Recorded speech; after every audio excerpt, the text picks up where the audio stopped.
Hi, welcome to the Set Apart podcast. I'm your host, Abby Garcia, and I'm so excited for all of you listening to this episode of Set Apart because I get to have one of my very best friends, Searra Rinearson, on the podcast for this episode. So would you be willing to just share a little bit about yourself with the listeners? Yeah, so I'm Searra. I went to Kent State. That's where we met.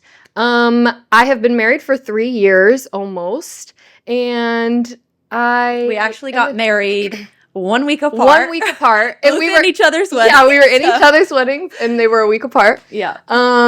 And I am a science teacher, so I teach physical science and biology for high school students, mostly freshmen. And yeah, I'm on the worship team at my church, so I sing, and my husband plays the bass for our worship team as well. So that's just a little bit about me. Cool. So we met, as you said, our freshman year of college, going on 6-7 years of friendship now. But we met our freshman year. We were both freshmen coming from different states to a completely different state that was foreign to us. Met our freshman year of college. We're kind of friends that year. And we met through a campus ministry called Chi Alpha. You've probably heard me talk about it. But then we really got close. You were in my core group. Sophomore year of college, and then we switched up leadership roles, so it was super cool. And just through our friendship and navigating that through our college years, something that I just really valued in our friendship, number one, it was super special because it was really and truly a God-centered. That's how we met. That was the really one and only thing that we really knew that we had in common.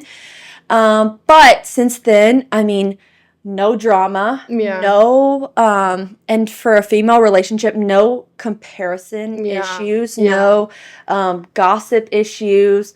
But really, I feel like we have embraced cheering each other on in our differences, in our callings, and all of the things. So it has been a super healthy and life-giving friendship, I know for myself. And so it is something that I thought would be super fitting and very easy to talk with you about because it is something that we both really needed in that season of life and craved, and really even needed some healing in friendships. And I think that we were able to kind of be that for each other, which was super cool. So I wanted to ask you a few questions regarding the topic of life-giving and God-centered friendships. Not that we can't navigate and have friendships that may not look like that, or have friendships with people who are unbelievers, but it is also super important to have friends who are very like-minded in really wanting God to be the center of that relationship. So I just wanted to ask you, in the dynamics of your friendship, how have you seen the dynamics of your friendships change from friendships that were not necessarily centered around Jesus versus those that, especially going into your college years and very formative young adult years, how did you see the dynamics change?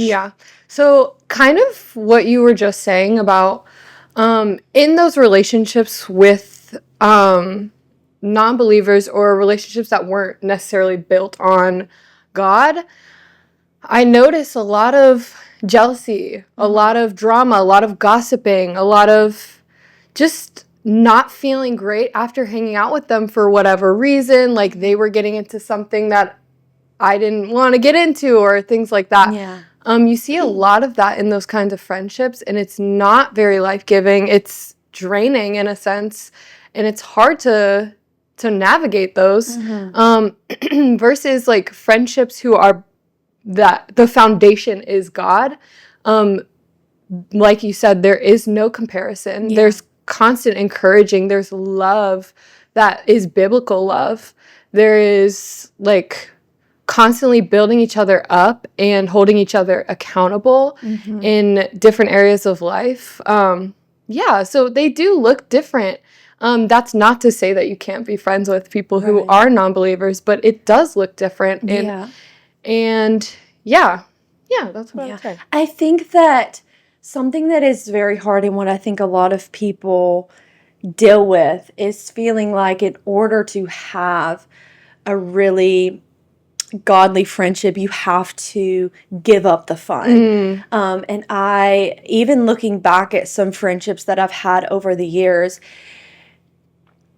there's a difference between just fun, okay friendships to have and truly life-giving friendships of people who genuinely love and care about you and aren't necessarily just there for a good time kind of thing. And I think that what frustrates me so much is that people, I think stereotypically, we think through a good, healthy, God-centered friendship to be boring and to not be fun. But like, we've had a blast. And yes, we pray over one another. Yes, we have been in Bible studies together. And maybe that was a big part of our friendship. But really, like, we have so much fun together. And it doesn't all have to be boring. It doesn't all have to be so, like, we're sitting down, we're reading our Bibles. That's great stuff, but it's not all that there is. Some of my most fun times have been spending time with you and spending time with the people who our friendships were built on God. And it doesn't look like just sitting and going through our Bible, but it's conversation that can be very deep conversations that are life-giving and encouraging, but then also just going outside and enjoying God's creation, things like that. Like, there's so much that we did that, like, was some of the most fun times that I've had. And truly valuable. So I know, like, obviously we had a blast and other things, but I remember us being so incredibly passionate about the Lord that, like, we did stay up until like 3 a.m. talking about the Lord and all that he was doing in our lives. And it was fun for us. Like, that was fun for us. And I want to go back because you talked about gossip and comparison. And honestly and truthfully, it's such an evident thing in a lot of specifically female friendships, I think. And it is something that is super hard to navigate. And I will say you're not exempt to this just by having Christian friendships, because it is also evident in those as well. But something that I know that we've seen in our personal friendship and with friends who also were friends with us who were in a God-centered friendship, we didn't experience that. We didn't. And in past relationships, and some being in church friendships and in ministry friendships, but also just in school friendships where Jesus just really wasn't the focal point of our friendship, that there was for sure so much more gossip. And by that I mean it's really hard to navigate a friendship whenever you have somebody who you are really good friends with, but you're also really good friends with someone else, and they're okay to talk about that person with you. So then something that I've struggled with a lot is this idea of, if they're willing to talk about them, who I thought that they cared a whole lot about, as soon as they leave, then are they willing to talk about me that way? And honestly, the reality is probably yes. And that's a hard thing that I've really struggled with in friendships in the past, is always feeling scared of, if they're that open and comfortable to talk about our friends, then are they just doing that about me?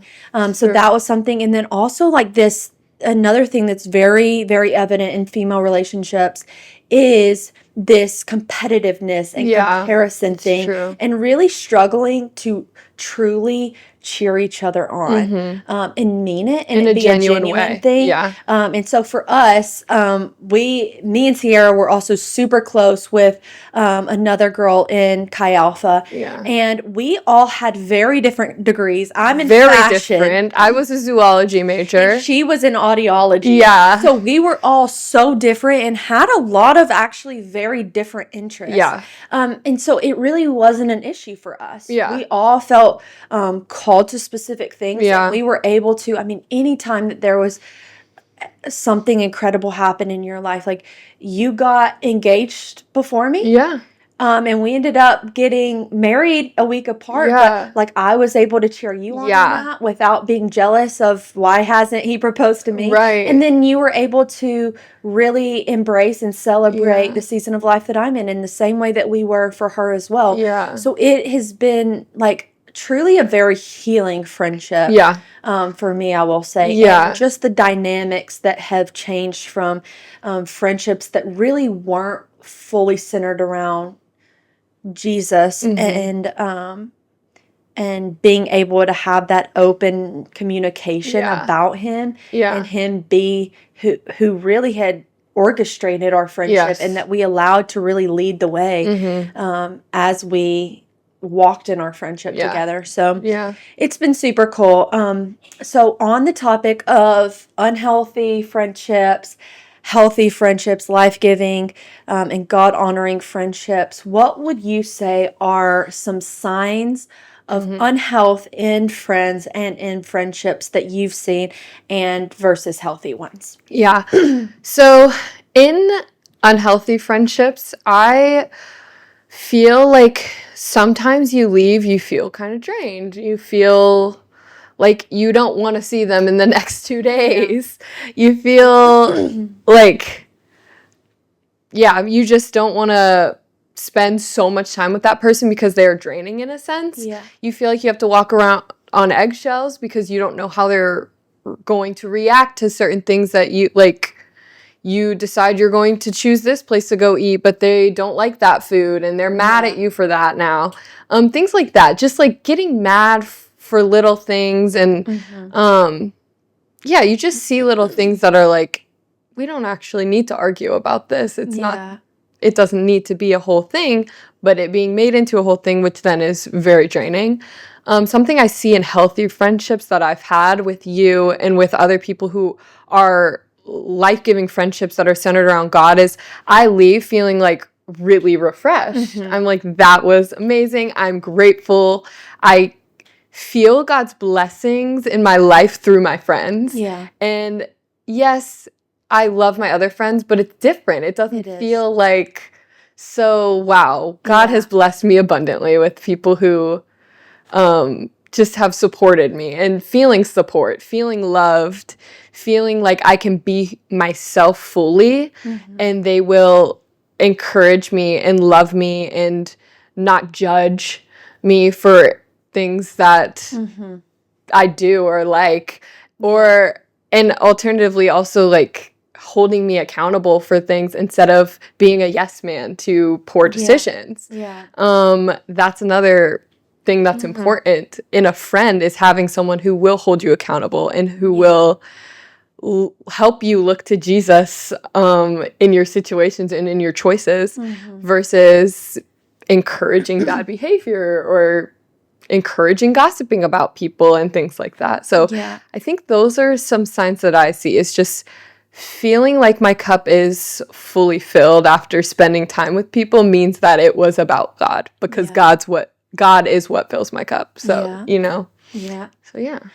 So many really good things there. So I love that you even talked about the yes man, and really having somebody, it doesn't necessarily make them a great friend just to affirm every single thing that you want to do. I think back to college, and really being on fire for the Lord, and what would it look like? Would it have made you a good friend if I were to have decided to go back to my old lifestyle, and you're just like, yes, Abby, like whatever makes you happy, I'm here to stand by you and support you. And I think that sometimes we really confuse the two of being a supportive friend and actually being a friend that is willing to challenge you. So Yeah. something that I think is so healthy in friendships, but we don't see a whole lot, is really somebody who is willing to challenge you and hold you accountable to things. Because, and it's something that is really, really difficult. I know for me is to accept criticism and see it in a way that there's a difference between somebody who is just trying to tear you down and it is constantly nagging you and pushing in those insecurities, and then there's a difference of people. I always got it from you and from our other friend of, we genuinely care about you and love you so much, and that's why we want to see you grow in this area, or we're not just going to sit here and watch you sulk in your pain or in your hurt, but we're going to help pull you out of that by challenging you, by holding you accountable to that. Even if it's not what you want to hear at that moment. Yeah. So that is something that I think is actually very complex, because there are some things that are very clearly like, this is unhealth. Somebody who is constantly dogging you or treating you horribly, clearly they're not a good friend to you. But I think that we can get into this gray area of friendship of thinking that just because they are super supportive, that they are necessarily a really good and healthy is the word, friend, because I think a lot of times our flesh wants people to just tell us what we want to hear. Yeah. It's almost like a people-pleasing mentality. It's like, I don't want them to think that I'm like mad at them, so I'm just going to support them. Instead of like a real healthy good friend would challenge the poor choices or things like that.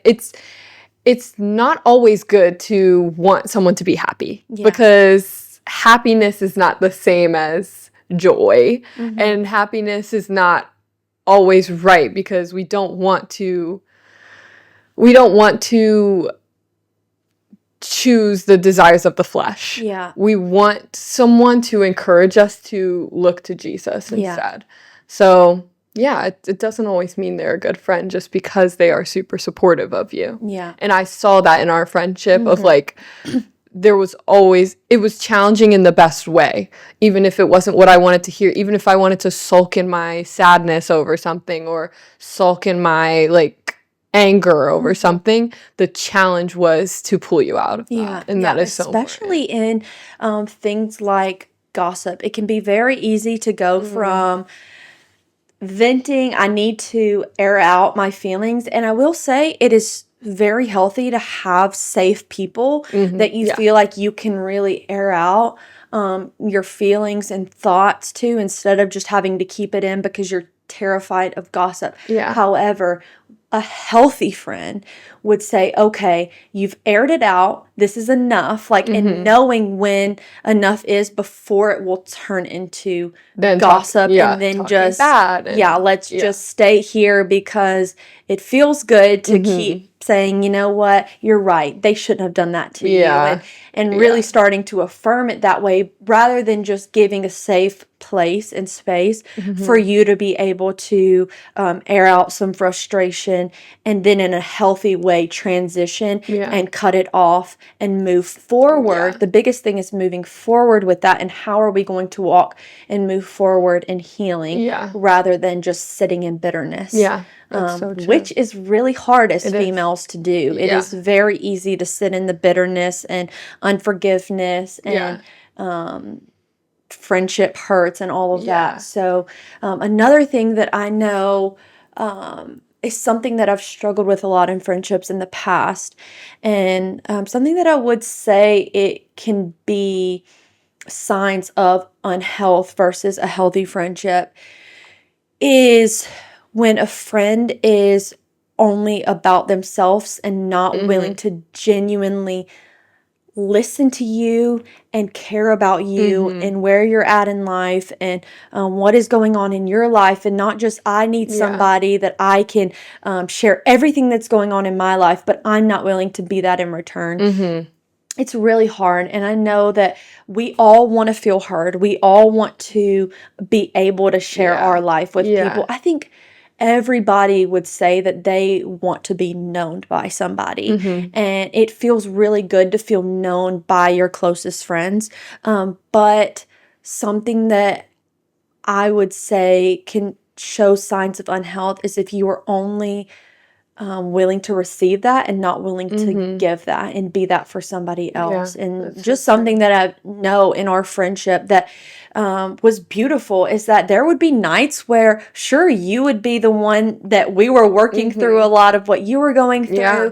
and you would probably be the main one sharing all that you were walking through, and Yeah. we would give advice to you. But then there would be nights where you would do the same for me. Yeah. And so it was a beautiful thing, and it never felt like, oh, here she goes again, and I'm never going to be able to share about me. Or I've experienced friends who really just sit around, and you can tell whenever somebody's really not like fully Listening. intentionally listening to you, Yeah. but they're just waiting for you to get done with the story so that they can talk about themselves, and almost like a one-upping kind of Yeah. way. Like, I'm struggling more than Yeah. you. Yeah. And I think that that's something that I have felt from you and other friends, is that I've never felt like what I was going through was lesser than, Right.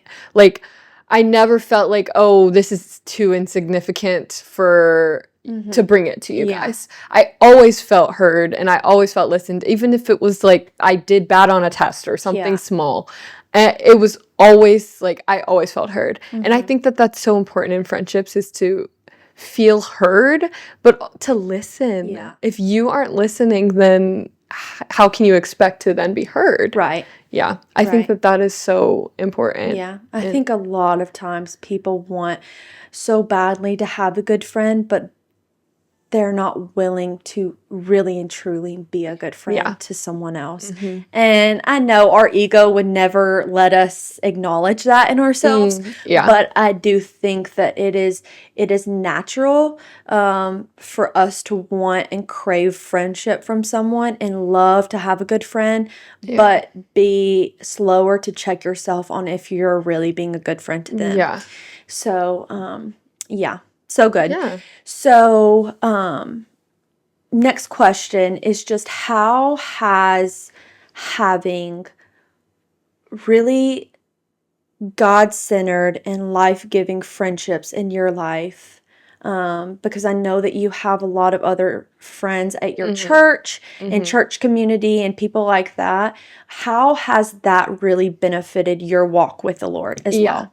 Yeah, so I love this question because I truly believe that the friendships that I have made that are centered around God are what changed my life and like made me the person that I am today, truly. Like, I don't feel like I would be actively pursuing the Lord without God working through the friendships that I've had, which has been such a blessing to me. I really feel like I would be going down a much darker path if it wasn't for friendships like yours, truly. Like, you personally are a huge part of my testimony, just being friends with you and like just showing me what it looks like to pursue the Lord, but also to just be able to grow together. We were both in rough patches our freshman year of college, and just to be able to grow together, and the foundation of that being God was so impactful to me now. And that's now what I look for in every friendship, is what I've had with you. It's like, I can talk about Jesus, I can be myself, everything I do honoring to the Lord. And that was just not my mindset freshman year of college. And that foundation of friendships that we formed that year is kind of what has shaped me looking for friendships in my adult life. So, yeah. So good.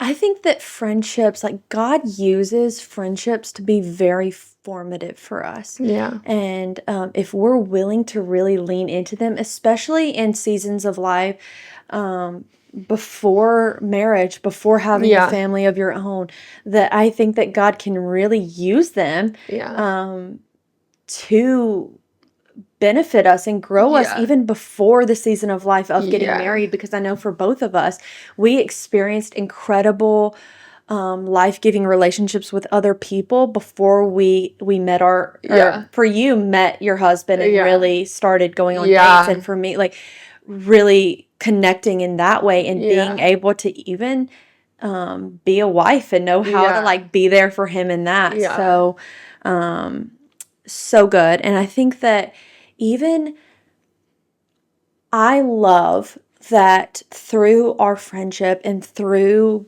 other godly friendships that I've had in my life, that not in a comparison way, but I think whenever you are so closely doing life with people who are fully pursuing the Lord with everything inside of them, that it naturally challenges you to do the same. And it is a not necessarily like, oh, they're chasing after him, so I naturally need to be trying to keep up necessarily.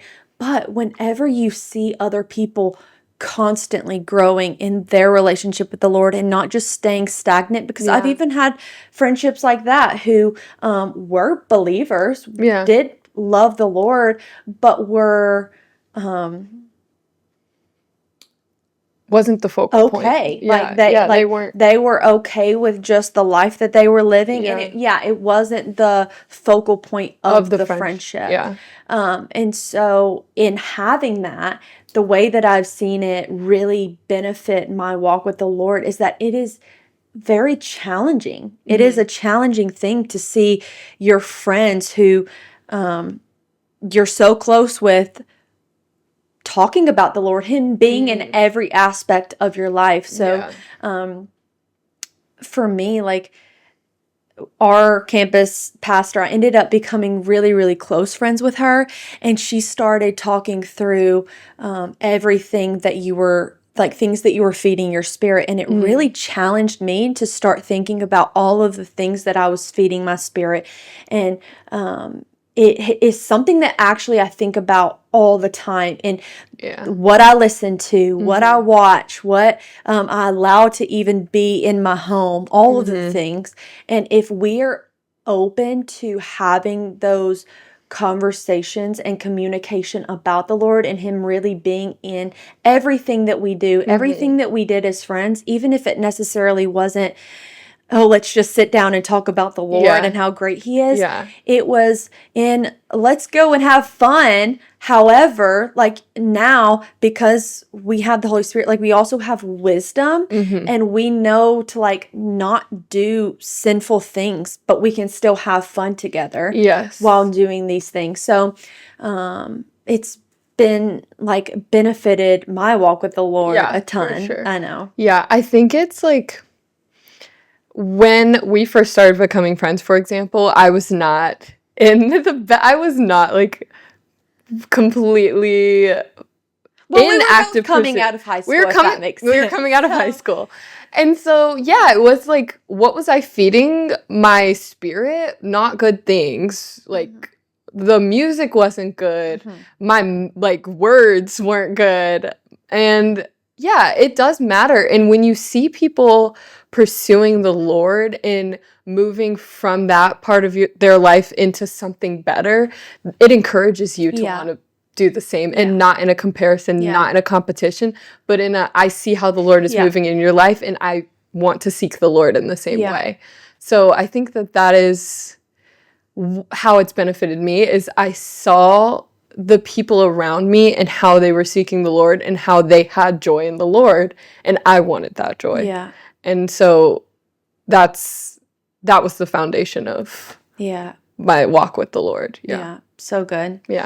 I love it. And I've seen it. Like, what's crazy is that I knew you then. Yeah. And you dealing with a lot of like depression and things our freshman year of college, same, because a huge life change just happened. Yeah. And watching you walk in freedom and really pursue the Lord, not just in a way of I know him and I was raised to know him and believe in him, but really and truly pursuing a relationship with him. And like coming to me, and I got the honor of discipling you and you wanting to grow in prayer and grow in all of these different areas in your walk with Jesus, and seeing you do that. But now, like, we live very different lives. We live an hour apart now. Yeah. And I'm able to sit back and like watch you pursue the Lord. Yeah. And it is such a beautiful thing whenever you have friendships that were centered on God, but really like you watched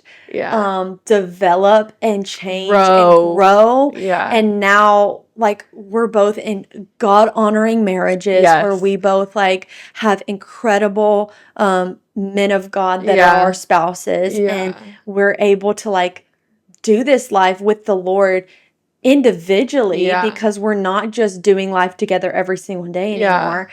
So it's such a beautiful thing that we both get to experience and watch.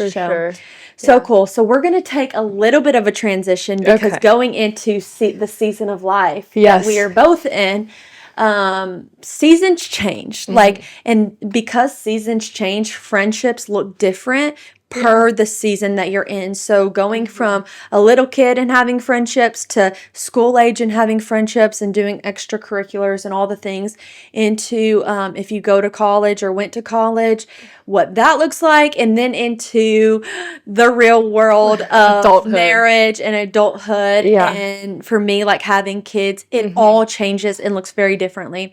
So how has that been like a challenge for you? How has it changed per season of life? So Abby and I both grew up in sports. So a lot of our friends were just through sports in whatever capacity, or just going to school with the same people for years and years. And you don't have to necessarily make friends. Like, they're given. Making my friends, they kind of were just who had the same interest. Who was around me, honestly. Like, think about elementary school. Like, I have friends that I've been friends with since elementary school, and it's like we were around each other. That's how we were friends. Like, we were in Girl Scouts. Right. Like, it's like you're part of things. So extracurriculars, you're part of those things, and they're kind of just there for you, and that's who you end up being friends with. So I was in sports. Those were my friends. And another thing to note is that Abby and I both came to school in Ohio when neither of us are from Ohio. Right. I grew up in Virginia. She grew up in Tennessee. So, like, we didn't know anyone going into college. And it was very challenging and very scary because a lot of times, even if you're in the same state, you at least know one person. Right. Where we're like, I knew nobody at my school. Not one single person did I know at my school going there. So it was a challenge at first, and I struggled that first year. I was part of the track team still at Kent, which was not the best environment for me to be a part of as someone who was in the state that I was in. So I would say finding friends in college was challenging until I found Chi Alpha. Then it's like, then it's the same thing. Like, no, we don't have much in common, but we love the Lord and we're in pursuit of the Lord. So moving into adulthood, like, how do you find friends and what do your friendships look like? And something to note is expectations change. Abby and I, we don't live close to each other, and I don't expect to see her even once a month because life is happening all around us. She's a mother raising a child and another child on the way. Is that okay to say? Okay. Should I say that?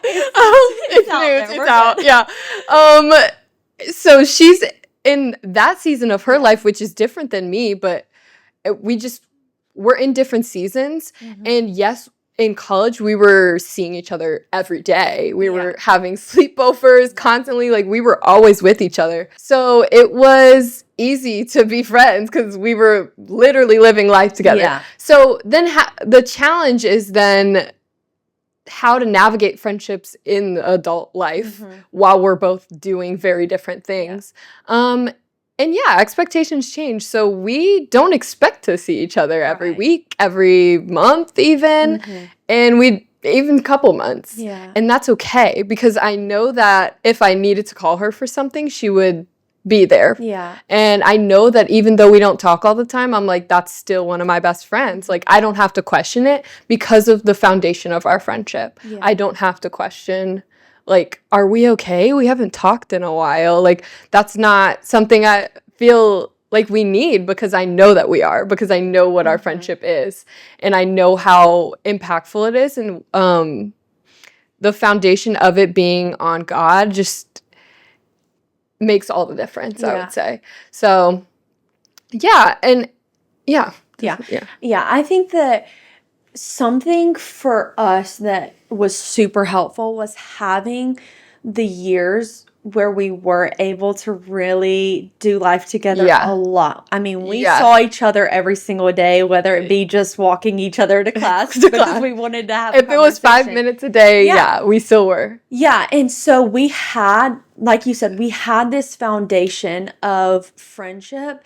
that did look a lot different than where it looked like physically able to do life together every single day. And now, I mean, we went a while without talking. And I remember being on a walk and calling Searra and crying and going through something. And there wasn't this sense of, I'm so sorry that I haven't reached out to you more or done all the things, where we've experienced that in our friendship a little bit, where at first, like, we really didn't deal with some guilt. Because we thought we were both being really bad friends because we weren't able to see each other like we used to. But the reality is there's something about embracing the season of life that you're in. And whenever you get a friend that truly understands that and doesn't have this bitterness or it hanging over your head that you haven't reached out and checked up on them, where it's awesome to check up on your friends. But like holding that against somebody or creating this, letting this bitterness or unforgiveness creep in, and believing or thinking that they don't care about you anymore is really just the enemy trying to divide you from friendships that can be super life-giving for you. And so for me, that day that I called you, it was like, I knew 100% that you were going to have my back, that you were going to be there for me. And it didn't really matter how long it had been since we had talked. And I still feel that to this day. Like, we really don't talk every day. We don't talk every week. It looks very different all the time. So different when you think about us in college versus now. It's so different. Like, even with having our own families, honestly, we probably see each other more with our husbands and with like our families involved than we do just one-on-one, because seasons look different. And it's okay. Like, what I would encourage you is just embrace the season of life that you're in. So if you are in the season of life where you're able to spend every single day with your friends, like, embrace that, but know that it is okay, that will not last forever. It will not look like that all the time. I remember as a little girl having these dreams that, like, me and my girlfriends, we were all going to buy houses together and we were all going to do life. Be neighbors. But that's just not reality. And once you like get married, like, you then are doing life like day in, day out with your family, and that is healthy and okay. And your friendships are also important. But it is important to like understand and know and have like that grace for one another. That there are times where I don't reach out, you know, in a while, and the same for you. And it is like healthy to have that grace on one another, but know that if you were to call me or I were to call you, that like we're there for each other. And I would also just recommend just putting yourself in community with other people, whatever that looks like, and whatever environment that looks like. I know that you have like, that's a lot of what you do now, and how you have consistent godly friendships in your life. And also, like, it's okay to embrace a little bit of awkwardness of Yeah. really making friends and finding friends, because chances are that couple or that person that you're really wanting to reach out to and maybe get coffee with or whatever, like chances are they also need a friend too, but they are also a little bit nervous because the first few times, sometimes it's kind of like a first date. It's a little bit awkward. Yeah. And even though you may feel like you could click, or you've seen each other at church and maybe you've had some conversation, one-on-one is a whole different ballgame. Yeah. But like embracing that and being okay with that, because if you look back to all of your really great friendships, it had to start somewhere. Yeah. You know? Yeah, you put yourself out there. Because it is challenging. Like, it's not easy finding friends, especially in adult life. Like, but yeah, putting yourself in community, finding a church, finding a life group, people who are also in pursuit of the Lord, and just putting yourself out there. Because it is awkward. I mean, I've had some friends in the last couple of years where it's like, I don't even know, like, we just started hanging out, and then now we are the way we are. So it happens authentically, but you have to put yourself out there for sure. And relationships do take really hard intentional work. I mean, you think about a marriage, you think about any good relationship in your life, it requires work and usually a lot of intentionality. Yes. And so being willing to put in the work to really become a good friend and have a good friend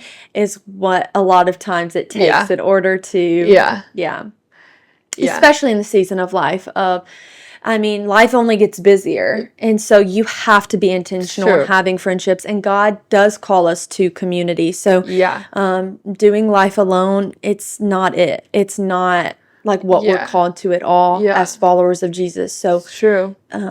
It is something that we are all called to. Yeah. And there's like, I just hear a lot of people say like, oh, I don't have a church that I really go to. I just watch sermons online. Like, that's great. Read those like Christian books, watch those sermons online, but God calls us to community. Yeah. And that comes through going to a church. I cannot stress enough the importance of a church home that you are comfortable with and that you feel like it is a good community of people that are in pursuit of the Lord. Yeah, God calls us to be in a community with people. Yeah. So finding a church, then from that stems other opportunities to find friends, like serving in the church in whatever capacity, and joining a life group and doing life with those people genuinely. Yeah, so good. So just to wrap up here, if there is someone listening who maybe they are struggling to either find a godly, life-giving friendship, maybe they don't even know if they fully experienced that, what advice would you give to that person? Yeah. I would say to be the kind of friend that you want. We've kind of touched on it throughout this, but be forgiving, be a good listening ear, love people in the way that Jesus loves us. Like, just be caring for one another. If you are the kind of person that you're looking for, it'll be easier to find those friends. It isn't easy being a friend. Yeah. Like we've said, there is a challenge to it. You do have to care. You do have to love one another, even if that means this isn't the time to talk about me. This is the time to build this person up. It is about loving each other well. Mm-hmm. And so being the kind of friend that you would like is kind of the advice that I would give, because you can't find good friends if you're not a good friend. Yeah. Yeah. And it's important, because I think that different friendships serve a different purpose. So there are some friends that are going to come into your life and you may be the cup filler for them. You may be the one that fills their cup, but they may not necessarily fill your cup. And like what our entire conversation has really been today has been more of, I think that it is important not to not have those friends, but to also have friendships that equally fill your cup as well. So that you are pouring into them and they are equally pouring into you, and that you're able to really pour into each other in a very healthy way. But I think that in order to do that, something that I would say is really embracing people who may be a little bit different than you. Because I look back to our friendship and even some friends of ours. We had very, like I said before, we had very different interests. We had a lot of different hobbies, even though we both came from playing sports. We played different sports. Very different sports. I didn't even know what field hockey was until I moved to Ohio. But when the foundation of the friendship is built on Jesus and it's not built on field hockey or a different hobby, like you're building a foundation of your friendship on something and someone who is not wavering. So if the hobby leaves, like there is still a friendship there because it was built on Jesus. I heard this thing one time where you become similar to the people that top 5 people I think that you spend the most amount of time with. And I think that it can be important if you think about who you spend your time with, and especially if it is people who are all pursuing Jesus, because I think that it can be very valuable to have people who are very different than you, but still pursuing Jesus, because you can become a way more well-rounded person when you rub shoulders and do life with people who don't necessarily do everything the way that you do it. I mean, you think about marriage and just how, like, there's so many ways I know with both of our spouses that we're so different than them. And the way that we operate. And I would say that you operate a lot more like my husband. And so that's why our friendship tends to work pretty well, because you and him are both very, like, confrontational people. And I tend to not be. But where one person is weak, typically the other person is strong. And it's super cool to see that in friendships, you know, as well as seeing that in our marriages.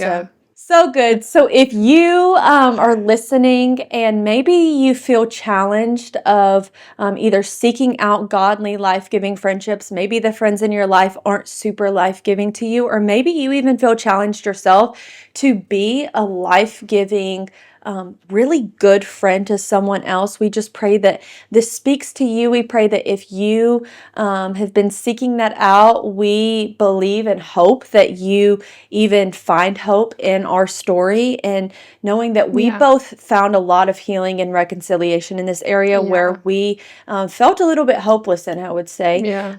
So we are believing that for you. Searra, thank you so much for joining me. It was super special to have you on. Thank you. I'm so glad we got to talk about something that we're both passionate about, and to do this topic with you has been great. So good. Thank you so much for tuning in to this week's episode of Set Apart. My prayer is that it was able to speak to your heart in a new and fresh way.